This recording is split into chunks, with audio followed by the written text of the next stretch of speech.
नहमदु व नसल्ली अला रसूलिहि करीम अम्मा बाद फ़ाउज़ बिल्लाहि मिनश शैतानिर रजीम बिस्मिल्लाहिर रहमानिर रहीम। आइए आज आपको जहन्नम की वादी के बारे में बताते हैं। वैल जहन्नम की एक वादी का नाम है कि अगर काफर को उसमें गिराया जाएगा तो 40 साल तक अंदर ही अंदर वो जाता रहेगा, लेकिन उस जहन्नमी वादी की तह तक ना पहुंच सकेगा। और सऊद जहन्नम की एक नाड़ी पहाड़ का नाम है, जिनके आग का जो पहाड़ है उसका नाम है सऊद जहन्नम, जिस पर काफर को चढ़ाया जाएगा। 70 साल तक वो उस पर चढ़ता ही रहेगा, फिर वहाँ से नीचे गिरा दिया जाएगा और 70 साल तक नीचे लुढ़कता रहेगा और वो हमेशा इसी सज़ा में गिरफ्तार रहेगा।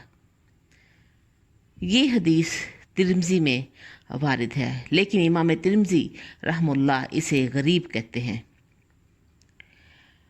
इब्न अबी हातिम में है कि सऊद जहन्नम के एक पहाड़ का नाम है जो आग का है और काफर को मजबूर किया जाएगा कि वो उस पर चढ़े। वो उस पर हाथ रखेगा चढ़ने के लिए और उसका हाथ घुल जाएगा और ऐसे ही वो उसको उठाते हुए बदस्तूर चढ़ता जाएगा और ऐसे ही उसके पाँव के साथ भी होगा। यही रवायत हज़रत इब्न अब्बास से भी है। उन्होंने भी सऊद जहन्नम को एक चट्टान का नाम दिया है।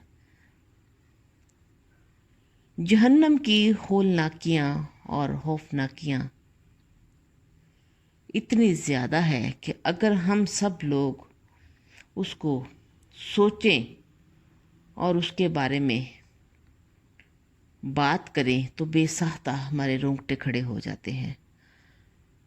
अल्लाह ताला हमें बदकलामी, बेहयाई, झूठी और गढ़ी हुई बातों से बचने की तौफीक अता फरमाए। व आखिर दाअवाना अनिल हम्दुलिल्लाहि रब्बिल आलमीन।